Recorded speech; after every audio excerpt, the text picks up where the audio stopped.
নমস্কার বন্ধুরা, ডাব কিচেন উইথ ভিলেজ ফুডে আপনাদেরকে স্বাগত। প্রতিদিনের মতন আবারও চলে এসেছি একটা রেসিপি নিয়ে। আজকে একদম সহজ পদ্ধতিতে বানিয়ে আপনাদেরকে দেখাবো। হাতে যদি সময় কম থাকে তাহলে চটপট করে কিন্তু বানিয়ে নিতে পারবেন। একটু সন্ধ্যের দিকে একটু স্ন্যাক্সের যদি খেতে ইচ্ছে করে তাহলে বাইরে থেকে না নিয়ে এসে একদম বাড়িতে থাকা উপকরণ দিয়ে কিন্তু বানিয়ে নেওয়া যাবে। খুব সহজেই আপনারা বানিয়ে ফেলবেন। আমি কি করে বানাচ্ছি আপনারা দেখতেই থাকুন। এখানে আমি নিয়েছি আলু নিয়েছি, এই যে দেখুন এরকম সাইজের, খুব একটা বড় না আবার খুব ছোট না, এই মাঝারি সাইজের আলুটা আমি নিয়েছি। এগুলো সেদ্ধ করে রেখেছি। আর নিয়েছি ময়দা। এগুলোই দিয়ে কিন্তু আজকে স্ন্যাক্সের রেসিপি বানাবো। অবশ্যই কিন্তু খেতে ভালো লাগবে। আর অবশ্যই আপনারা দেখবেন ভিডিওটা। আপনারা অনেকেই কিন্তু কমেন্ট করেন, লাইকটা সেরকমভাবে কিন্তু দেখতেই পাই না। লাইক কিন্তু একদমই পড়ে না, শুধু কমেন্টটাই করে চলে যান। আর বিশেষ করে বন্ধুদেরকে বলছি যে ফলস কমেন্ট কেউ করবেন না, তাহলে আপনাদেরও ক্ষতি আমারও ক্ষতি। আপনারা অবশ্যই দেখেই তারপরে কমেন্টটা করবেন। আলুর খোসাগুলো দেখুন ছাড়িয়ে নেব। আলুটা কিন্তু ভালো করে সেদ্ধ করে নেবেন। কড়াইতেও করে নিতে পারেন, আবার প্রেসার কুকারেও করে নিতে পারেন। আলুর খোসাগুলো আমি ছাড়িয়ে নিয়েছি। আর একটা থালার মধ্যে আমি কিন্তু গ্রেট করে নেব। একটা গ্রেটার নিয়েছি, গ্রেটারের সাহায্যে আমি গ্রেটটা করে নিচ্ছি। এইভাবে আমি গ্রেটারে গ্রেট করে নেব। দেখুন আমি গ্রেটারের সাহায্যে গ্রেট করে নিচ্ছি। গ্রেটারে কিন্তু গ্রেট করলে দেখুন কতটা সুন্দরভাবে কিন্তু মিহি হয়ে গেছে। এইভাবে কিন্তু গ্রেটারের সাহায্যে গ্রেট করে নেবেন। এরপর আমি ভালো করে এটা মাখিয়ে নেব হাত দিয়ে। আলুটার মধ্যে কিন্তু একটু কিন্তু দলা ভাব নেই, এইভাবে কিন্তু ভালো করে মাখিয়ে নিতে হবে। এরপর দেখুন ময়দা নিয়েছি, ময়দাটা একটু একটু করে আলুর সঙ্গে আমি দিয়ে দিচ্ছি। আর এর সঙ্গে কিছু মশলাও আমি মিশিয়ে নেব। পরিমাণ অনুযায়ী ময়দাটা দিয়ে দিলাম। আর এর সঙ্গে আমি মিশিয়ে নেব লবণ। লবণটাও পরিমাণ অনুযায়ী আমি দিয়ে দিচ্ছি। আর এখানে মশলার মধ্যে নিয়েছি, বেশি কিছু কিন্তু মশলা লাগবে না, একদম কিন্তু বাড়িতে থাকা মশলা দিয়েই কিন্তু হয়ে যাবে। এখানে নিয়েছি কাঁচা লঙ্কা কুচি করে নিয়েছি। যে যেরকম ঝাল খাবেন সেরকম ঝালটা দেবেন। কাঁচা লঙ্কা কুচিটা দিয়ে দিয়েছি। এরপর দিয়ে দেব জিরে গুঁড়ি, দিয়ে দিলাম। আর দিয়ে দেব চাট মশলা, দিয়ে ভালো করে মাখিয়ে নেব। এরকম ভাবে কিন্তু ঝটপট করে কিন্তু তৈরি করে নেবেন। খেতে যেরকম সুন্দর হবে আর করতে কিন্তু একদম সহজেই কিন্তু করা যাবে। বাড়িতে একটু খেতে ইচ্ছে করলে বৃষ্টি পড়বে ঝমঝম করে, আর সন্ধ্যের সময় কিন্তু একটু সস দিয়ে বা চা দিয়ে কিন্তু একদম জমে যাবে বন্ধুরা। এইভাবে অবশ্যই বানিয়ে নেবেন। দেখুন ডোটা ভালো করে মাখিয়ে নিয়েছি। এরপর আমি এর মধ্যে দিয়ে দেব 1 চিমটে মতন খাবার সোডা দিয়ে দেব। আপনারা চাইলে আগেও দিয়ে দিতে পারেন, আবার পরে দিলেও কিন্তু কোনো অসুবিধা নেই। এইভাবেই কিন্তু ভালো করে আবারও খাবার সোডার সঙ্গে আমি ভালো করে মাখিয়ে নেব।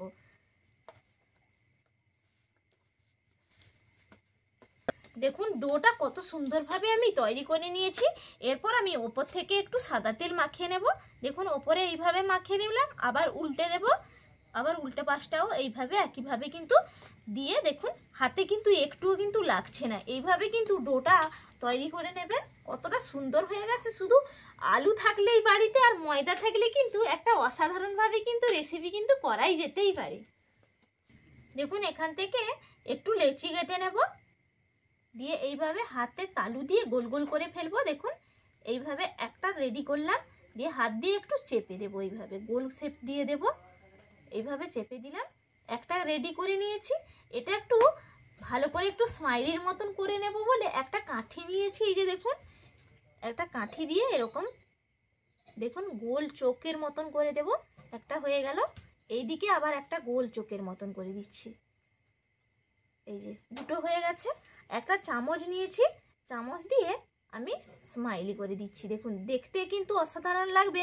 বাচ্চারা এরকম পেলে কিন্তু খেয়ে আনন্দে একদম মন ভরে যাবে। টিফিনে কিন্তু এইভাবে বানিয়ে দেবো। দেখুন একটা স্মাইলি স্ন্যাক্সের রেসিপি রেডি হয়ে গেল। এইভাবে প্রত্যেকটা আমি করে নেব।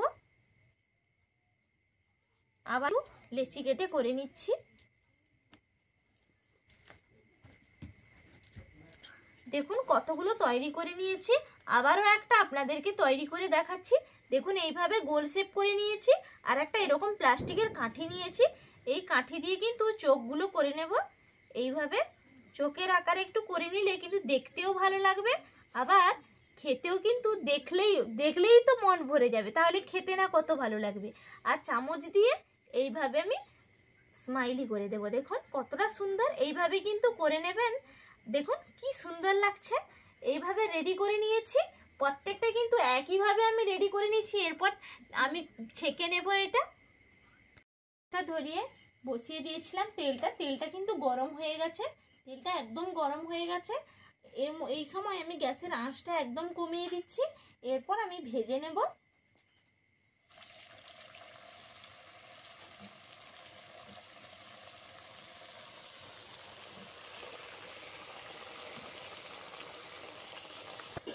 দেখুন হালকা আছে কিন্তু উল্টে পাল্টে কিন্তু ভালো করে ভেজে নিতে হবে। দেখুন কি সুন্দর বড় বড় ভাবে ফুলে গেছে, প্রত্যেকটা কিন্তু দেখতেও যেরকম সুন্দর লাগছে আর ফুলেছে দেখুন কতটা বড় বড় হয়ে। আর এইভাবে কিন্তু হালকা আছে ভেজে নেবেন, না হলে ভেতরটা কাঁচা থেকে যাবে। দেখুন লাল লাল করে আমি ভেজে নিয়েছি, এরপর আমি তুলে নিচ্ছি। দেখুন কতটা সুন্দর লাগছে দেখতে। আর আবারও একটা ছান্তা নিয়েছি, এই ছান্তার মধ্যে আমি তুলে রেখে দেবো, তাহলে এক্সট্রা যে তেলটা থাকবে একদম কিন্তু ঝরে যাবে। দেখুন এইভাবে কিন্তু করে নিতে হবে।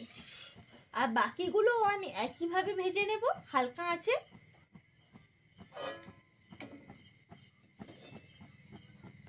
দেখুন লাল লাল করে ভেজে নিয়েছি, প্রত্যেকটা কিন্তু অসাধারণভাবে কিন্তু ফুলেছে। দেখুন কি সুন্দর ফুলেছে। এরপর আমি তুলে নিচ্ছি।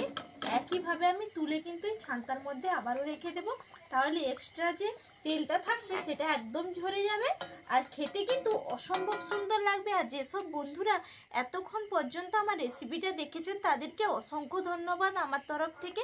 অবশ্যই এইভাবে আপনারা আমার পাশে থাকবেন আর ফুল ওয়াচ করে অবশ্যই আপনারা রেসিপিটা দেখবেন, কারণ সবাই তো আমরা প্রত্যেকেই কিন্তু খুব কষ্ট করেই কিন্তু রেসিপিগুলো করি। অবশ্যই সবাই সবার পাশে কিন্তু থাকবেন। এইভাবে দেখুন কি কত সুন্দর হয়েছে। এরপর আমি খাবার জায়গায় প্রত্যেকটা দেখুন খাবার জায়গায় এরপর চলে যাচ্ছি, আপনাদেরকে খেয়ে দেখাবো যে কেমন হয়েছে। চলে এসছি। এই যে দেখতে তো খুব সুন্দর লাগছে। হ্যাঁ দেখতে তো দারুণই লাগছে, খেয়েও দেখতে হবে যে কেমন হয়েছে। খেয়ে দেখো দেখি কেমন হয়েছে। দাঁড়া একটু সস একটু সঙ্গে নিয়েছি, সস নিয়েছি,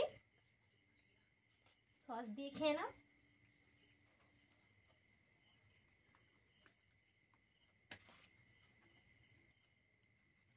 আমি একটু খেয়ে দেখি কেমন হয়েছে।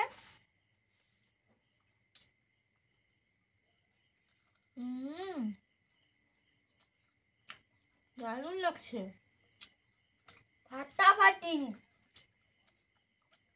জমে গেছে।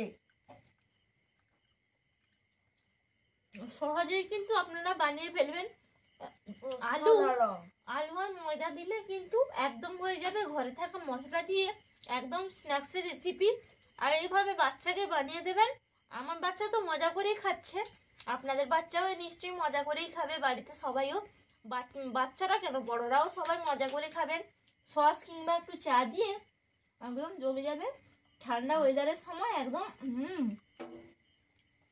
আর আপনারা এইভাবে আমার পাশে থাকবেন, আমাকে একটু সাপোর্ট করবেন অবশ্যই, যাতে আপনাদের জন্য এগিয়ে যেতে পারি। আপনারা যদি সাপোর্ট না করেন তাহলে কোনোদিনও এগিয়ে যেতে পারবো না। আশা করি সাপোর্ট করবেন, আমিও আপনাদেরকে সাপোর্ট করব। এইভাবে সবাই কিন্তু এগিয়ে যেতে পারবো। আপনারা সবাই সুস্থ থাকবেন, ভালো থাকবেন, টাটা।